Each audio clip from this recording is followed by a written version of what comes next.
Fundación Atlas para una sociedad libre, junto con el Friedman Hayek Center for the Study of a Free Society de la UCEMA, tiene el agrado de presentar la conferencia Capitalismo de Amigos, República Corporativa, Desregulación y Libertad.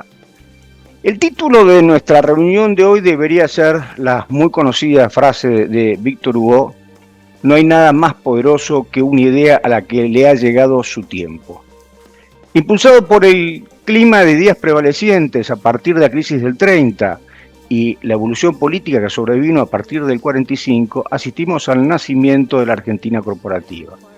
Una sociedad impregnada de un fuerte activismo estatal que nos legó un conjunto de sectores privilegiados y su inevitable contrapartida de perdedores en la conquista del favor oficial. Los ganadores recibieron protección en la forma de tarifas aduaneras y reservas del mercado, y los otros la tarea de hacerse cargo de la felicidad de los bendecidos. Las consecuencias no tardaron en hacerse patentes. La inversión naturalmente disminuyó, orientándose la remanente hacia los protegidos, proyectos de mucha menos rentabilidad social, creando de esta forma un aparato productivo insostenible y eventualmente empobrecedor. La pérdida de oportunidades redundó en la exportación de valioso capital humano para beneficios de países donde la creación de valor no se hallaba trabada. Esta es, en síntesis, el vínculo entre la República Corporativa y el capitalismo de amigos.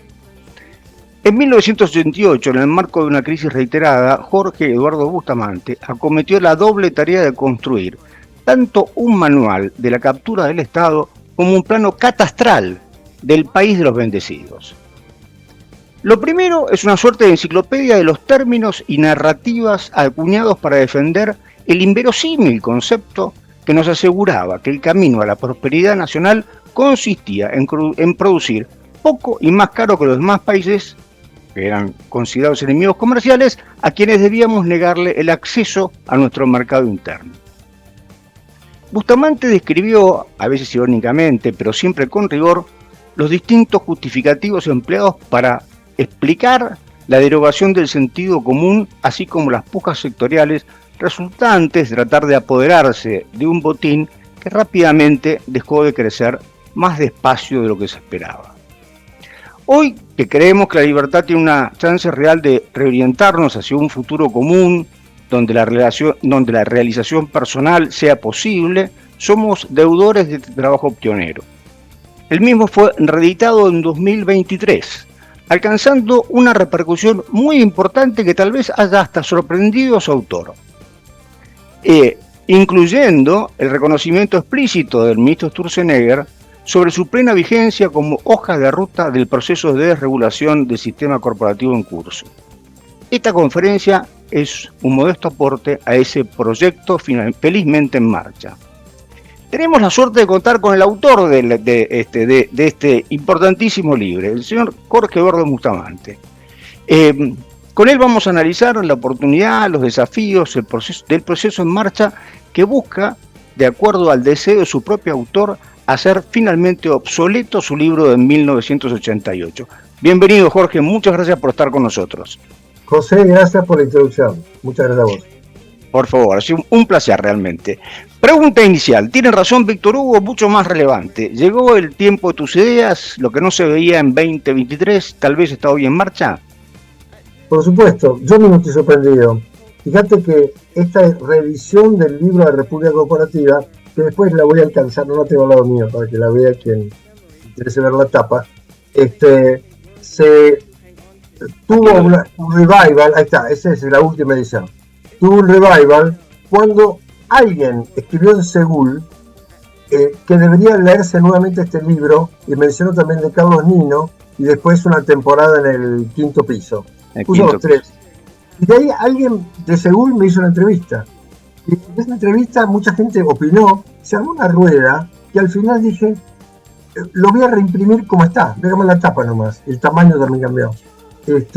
Bueno, en definitiva, tiempo después, el propio Sturzenegger, justo cuando acaba de salir del horno ese libro, me mandó un WhatsApp diciendo: Jorge, ¿tenés ese libro tuyo antiguo que sé que está editado? Se lo mandé. Y lo leyó feliz y marcaba frases que se moría de risa. digamos, no fue tan importante el libro para él por la nómina de regulaciones que están vigentes allá en los 80, sino más bien por algunos conceptos. Por ejemplo, hay una frase que a mí me gusta, la repito siempre, que está en el libro, él también, que dice: en Argentina el problema no son los ilícitos, sino los lícitos. Porque en definitiva, además, este tema ha sedimentado tanto en mi cabeza que tengo mucho más carne ahora que el propio libro. Por ejemplo, yo enganché esto de los lícitos y ilícitos con el marxismo. Y a veces traen algún problema, el de Carlos Pañi, por ejemplo, llegué a Carlos Marx, diciendo: Carlos Marx tuvo una buena idea, ver cómo a través del Estado una clase social puede sacar plusvalías de, digamos, la burguesía respecto al proletariado tomando el Estado. Pero se equivocó. Si viniera a la Argentina, vería que no es una clase social, son una cantidad de sectores que a través de la política han accedido al Estado y han logrado explotaciones del común, del pueblo común, a través de regulaciones que le dan lo que tú dijiste ahí, mercados cautivos, o contrataciones especiales con el Estado, etcétera, ¿no? Entonces que el marxismo ayuda a la comprensión de esto, curiosamente. Y agrego más: mucha gente que viene como de la izquierda, que no les gusta mucho a los MIG y los mercados, de repente se tienen una visión con esto y dicen: ah, claro, yo no me daba cuenta, esto es un caso de explotación, pero yo lo estoy viendo como socialdemócrata y me encanta esto. Bueno, en realidad hay una superposición de un buen diagnóstico con una animosidad que tiene en el fondo antimercado, antiempresa, ¿no? Pero de todas maneras, habiendo dicho esto, también es cierto que ha entrado en gente que normalmente no se interesaría y se ha interesado porque ha descubierto una manera nueva de ver esta mecánica social. De alguna forma es como si, esto creo que le estoy robando la frase a alguien o que no sé quién, es como que ha caído un velo que impedía a la sociedad ver las cosas como son, ¿no? Tal vez producto de la bancarrota generalizada, digamos, del modelo corporativo populista, una bancarrota que abarca tanto lo intelectual como lo político como lo social. Bueno, de repente todas las promesas incumplidas de este sistema quedan a la vista y los que han firmado el contrato, los participantes de esta historia, esperan su compensación, la compensación no está. Entonces empezamos a mirar las cosas de una perspectiva distinta. Esto me lleva a mi segunda pregunta. Vos identificaste con mucha precisión los agentes del statu quo en tu libro. ¿Es posible identificar los agentes del cambio? Bueno, sí. El cambio puede ser forzado, es decir, las sociedades llegan a un punto que explotan y entonces tal vez no hayan cambiado tanto por conceptualizar estas cosas, sino por darse cuenta. Por ejemplo, tenemos crisis cambiarias. Cuando ven las crisis cambiarias se originan en la incapacidad de exportación. Cuando ven la incapacidad de exportación, sobre todo el sector industrial, que es el mandante de divisas, descubrís que no es competitivo. Cuando ves por qué no es competitivo, descubrís que son sectores que han tenido privilegios o que a su vez abrevan de privilegios ajenos. Entonces necesitan protección a ellos porque tienen que tomar los honorarios de los profesionales, la logística, las obras sociales sindicales, toda la historia, ¿no? Y entonces empezás a darte cuenta que el país está armado con un formato que no le permitirá nunca sacar la cabeza a menos que lo cambies. Y cuando observás por qué tiene este formato, advertís, esto es un input adicional que he tenido, que un sistema organizado desde el punto económico, con un formato corporativista, es un sistema que se alejó del mercado y los precios. El corporativismo, por definición, aborrece el mercado. Es una tercera posición típica entre el marxismo y el capitalismo. Entonces no le gusta el hombre o lobo del hombre, no le gusta el mercado, no le gustan los precios que enfrentan los individuos. Quiere que todo sea una colaboración con una mente, que es el Estado, que ordena y a cada cual le atribuye un rol social, una división funcional. Y cuando hablas de división funcional, ya no es el sistema de los precios, estás hablando de un sistema que maneja cantidades.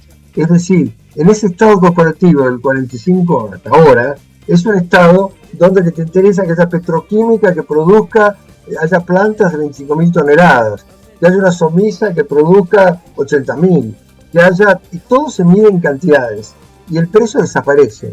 Ahora, es una matriz insumo-producto, donde el director de orquesta es el Estado, como en la Unión Soviética, en definitiva, ¿no? Cada cual produce la cantidad que se le atribuye. Los precios desaparecen, pero cuando no tenés precios no sos competitivo, porque realmente te olvidaste de que tenés que estar en el mercado internacional.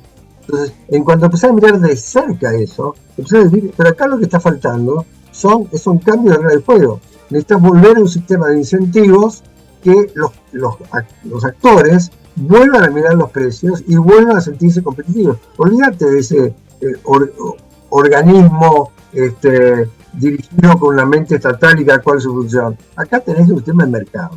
Y con el sistema de mercado tenés que ir a la competitividad y los precios. Ahora, ¿quiénes pueden ser los drivers? Te digo, por la crisis, muchos están dispuestos a un cambio, aunque no lo entiendan bien, porque quieren tener empleo y quieren. Fíjate, yo suelo usar otra metáfora, aunque si querés interrumpime, porque hablé demasiado largo. No. Otra metáfora que es importante, que vos la mencionaste también, que ese sistema corporativo también tiene otra metáfora, fácil de comprender, que es como si los distintos sectores hayan logrado para sí diseñar la parte que le corresponde de una bicicleta. Entonces el fabricante de ruedas las hizo cuadradas porque era su conveniencia. El volante está cruzado porque el tipo le hizo conveniencia. Las ruedas son octogonales porque le hizo conveniencia. Todo está deformado. Y entonces, cuando llega los 47 millones de argentinos que van a trabajar, hace un esfuerzo gigante y al final del día dice, ¿cómo me esforcé? Me esforcé tanto como un norteamericano, como un francés o como un uruguayo. Yo merezco tal retribución. Pero él no advierte que el aparato productivo tiene bajísima productividad y que hay que cambiar esas ruedas, manubrios, etc. Y cambiarlos implica modificaciones dramáticas en el funcionamiento de la sociedad. Porque no solamente tenés alterar el gran ordenador suele ser la apertura económica, ¿no? El ordenador puede bajar, pero tenés que también trabajar sobre los costos, ¿no? Si no explota. Los que están expuestos a la competencia internacional y no pueden hacer reformas laborales ni quitar privilegios a otros insumos que son suyos o los honorarios del profesional, por mencionar algo, explotan. Pero eso te enfrentás con un fenómeno de capilaridad. Si durante 80 años tuviste reglas de juego que fueron alterando todo el sistema de incentivos y los que tenían incentivos en función de los precios y buscaban ser competitivos y insertarse en el mercado internacional, han dejado de serlo y funciona un sistema donde lo que importa son las cantidades y entonces hiciste lobby para que te dieran más cantidades, más protección, etc. Pero cada uno se asentó. Con la promoción industrial de San Luis, se instalaron empresas de San Luis. Con la promoción de los puertos patagónicos, se instalaron otros puertos. Ni hablar de Tierra del Fuego. Y así todo el conurbano. Y cada fábrica, cada planta acá, tiene su red de proveedores. Alrededor hay una comisaría, hay un hospital, hay una iglesia, hay comercios, hay cines, hay plazas, ¿no?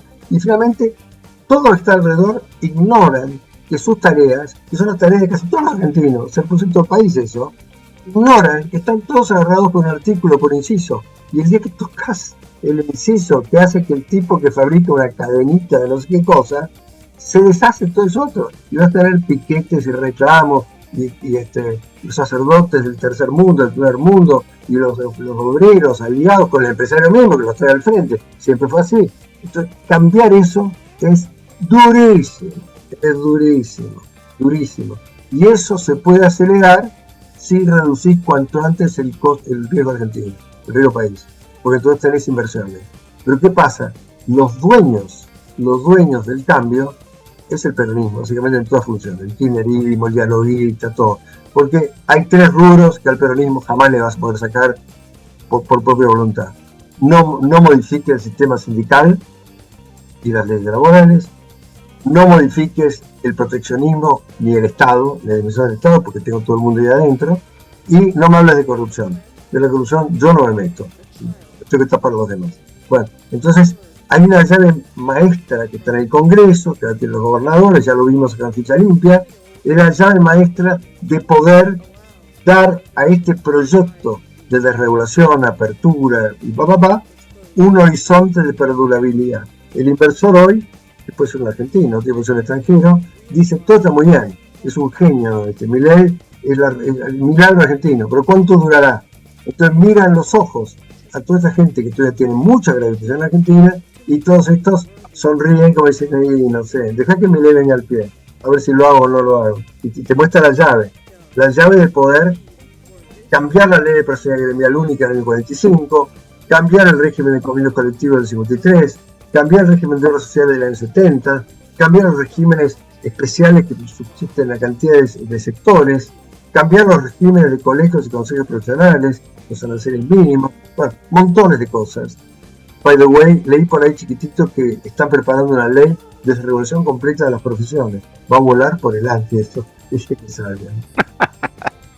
Va a ser muy interesante. Sin duda que habiendo creado un país a imagen y semejanza de la comunidad organizada, que es lo que vos describís, esta visión orgánica donde a cada uno le toca una función y donde efectivamente hay precios, hay cantidades, pero no precios. Bueno, esa comunidad organizada difiere mucho de lo que sería la Argentina en un régimen de tipo capitalista con una economía abierta. Y el pasaje de una cosa a la otra va a ser sumamente complejo. Yo creo que la diferencia con respecto a otros intentos que hemos tenido, serios y valorables, digamos, de hacer exactamente eso, es que hoy ha habido evidencias del fracaso irreparable del modelo vigente desde el 45 a la fecha. Y esta evidencia, digamos, de lo que yo llamo la bancarrota intelectual, social y finalmente política, digamos, del peronismo, hoy se está reflejando inclusive en esta fragmentación generalizada, y en el caso de la cuestión sindical, bueno, la realidad es que hoy el 35% de la mano de obra está empleada formalmente. Todo lo demás o es empleado estatal o es cuenta propista. Digamos que los anticuerpos del año 88, que cuando vos publicaste tu libro, hoy están extraordinariamente debilitados, ¿no? Yo le agrego la parte positiva, ¿no? Que yo tengo 81 años. El libro se hizo cuando tenía la mitad, 40 años. Tengo el pelo negro y tenía 40 años. La mitad de mi vida. Y ahora veo, hay otras generaciones digitales que han nacido, ven el mundo de otra manera, están globalizados. No me refiero a las generaciones que están empobrecidas y que no tienen educación, que están fuera del sistema. Me refiero a los que pueden tener una capacidad de liderazgo y opinión que gravite sobre el resto. Son gente joven, globalizada, que yo me sorprendo, manejan inteligencia artificial, tienen otros conceptos. Entonces, hay una especie de aluvión, un ventarrón sobre ese pensamiento, de esas nubes negras que todavía penden en mi cabeza, porque yo, al ser de esa época, el libro habla de comunidad organizada y tengo el librito acá nomás, son 80 páginas que no dicen nada, ¿no? En cambio el chico más joven ni sabe ni le importa eso, vive en otra cosa. Entonces es muy probable que haya una conjunción, pero repito, la transición requiere plata, la plata tiene que venir inversiones. Cuando digo inversión, no necesariamente del RIGI, debe haber empresas que amplíen su capital de trabajo, comercio. Gente dice, yo apuesto más en la Argentina. Es bastante simple. Y eso requiere superar el temor de estos tipos, no me lo van a cambiar de nuevo, ¿no? Y ahí es donde veo todavía el hurdle por el cual, a su vez, es una obviedad, por el cual Milei está esperando las elecciones de octubre para ver si consolida en este testeo electoral que la población sigue votando por este cambio. Bueno, una última pregunta como para cerrar. Yo creo, te dije conversando en forma privada, que yo encuentro un mérito extraordinario en tu libro, que es haberse enfocado en la microeconomía en lugar de la macroeconomía.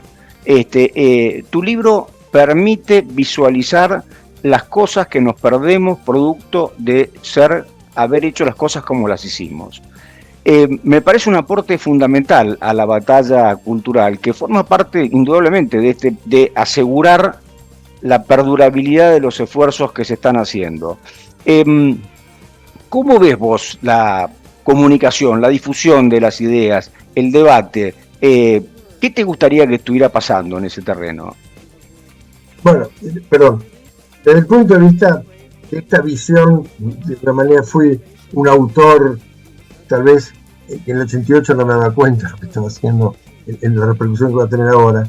Creo que el tema ya está colocado. Por ejemplo, hay autores como el historiador Luis Alberto Romero, donde hace años que tengo mucho vínculo, que viene de otro sector. Y él incorporó, dice, yo de repente he descubierto que gran parte de la falta de comprensión que tienen ciertos fenómenos histórico-económicos en Argentina, de repente se los dilucido con este tema del cooperativismo. Lo mismo pasa con gente que está en coalición cívica y mucho intelectual y periodista. O sea, es importante que el tema esté cerca y se debata, porque apuntás realmente a los verdaderos obstáculos del cambio. Si estas regulaciones, estos feudos, mercados cautivos y de economía cerrada, la mantenés y solo estabilizás la economía nunca va a tener crecimiento, nunca va a tener la productividad para sostener, porque hay una demanda permanente que escala del gasto público. Siempre cada ley que vota en el Congreso de un tema de salud, un tema de incorporar algo del PMO, incorporar algo ayuda a niños con tales problemas o tales otros temas de seguridad, todo requiere plata.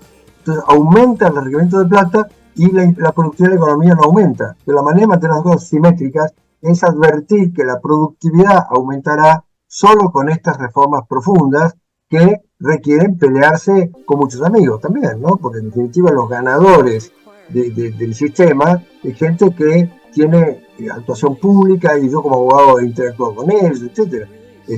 Pero hay que hacerlo. Y hay que identificar ahí el mal primario. No es solamente, yo tengo también un pequeño debate con que achicar el Estado. Achicar el Estado es la dimensión pública, pero el Estado que crea estas regulaciones no es un Estado grande. El Estado favorece la formación de estos grupos cooperativos de dos maneras. Una es creando a través de normas, los famosos lícitos de la Argentina, normas que te crean mercados cautivos. Y generalmente los beneficiarios dicen, yo no le cuesto nada al Estado, y lo que estoy haciendo yo es estratégico. Cuando viene a pagar estratégico en un sector, porque detrás es que tiene algo que lo sostiene. Y lo otro es con cheques. El cheque es básicamente a través de empresas públicas. Es el que históricamente ha sido proveedor de telefonía, de gas, de YPF sigue siendo, ¿no? YPF todavía sigue siendo un animal con sus grupos cooperativos que son difíciles de modificar. O sea, unos a través del dinero que sale del Estado, el Compe Nacional, el Compe Argentino, en las redes de consultoría, y otros a través de regulaciones que no tienen costo aparente porque el sobrecosto lo paga el mercado directamente. Esos son los puntos claves, y achicar el Estado no es una palabra que tiene que acabar ahí. Hay que achicar esta capacidad del Estado de distorsionar la productividad de la economía. Jorge, tu aporte es muy importante. Vamos a seguir molestándote, como te dije, lamentablemente en tu edad madura, por taparla de alguna forma, has tenido se ha producido efectivamente este reconocimiento. Lo que has hecho es muy importante. Ahora, hazte cargo, dirá. Ese vas a estar en el radar de un montón de gente, un montón de tiempo, por suerte. Nosotros esperamos ser parte de eso. Te agradezco muchísimo, ha sido sumamente interesante hablar contigo.